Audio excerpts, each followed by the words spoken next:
All right, guys, I got another good one here for you. So this is a really nice, clean 2012 Jeep Patriot that I got down in Tennessee, completely rust-free, really nice.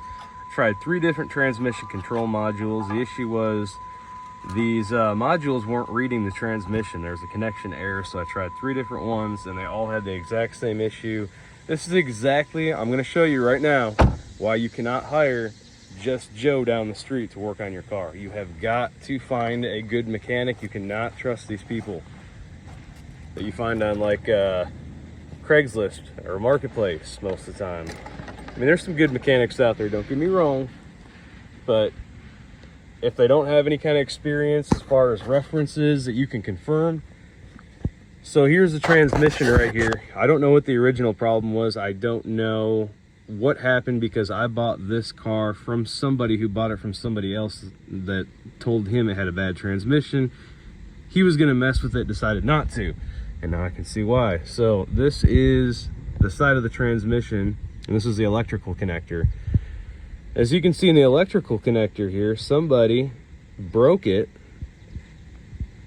I don't know why they were under here messing with it in the first place. It actually looks like the transmission was replaced, and I'll show you something funny here in a minute that I also noticed. But this is the electrical connector, and it's actually broken in half. There's another piece broken inside of the transmission.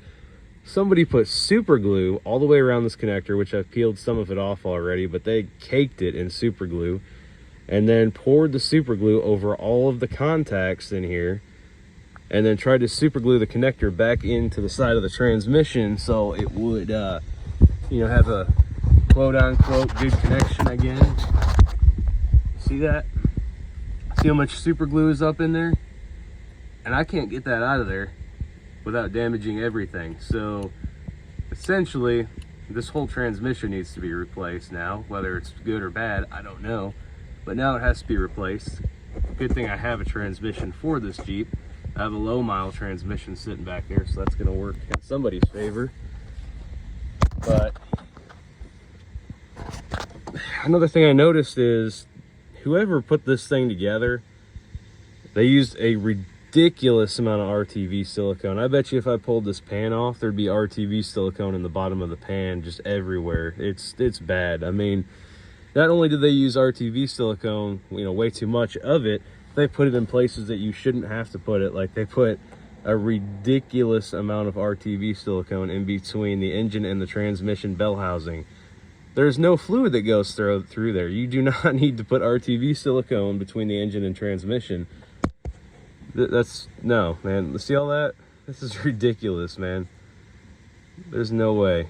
Whoever worked on this thing had absolutely no idea what they were doing.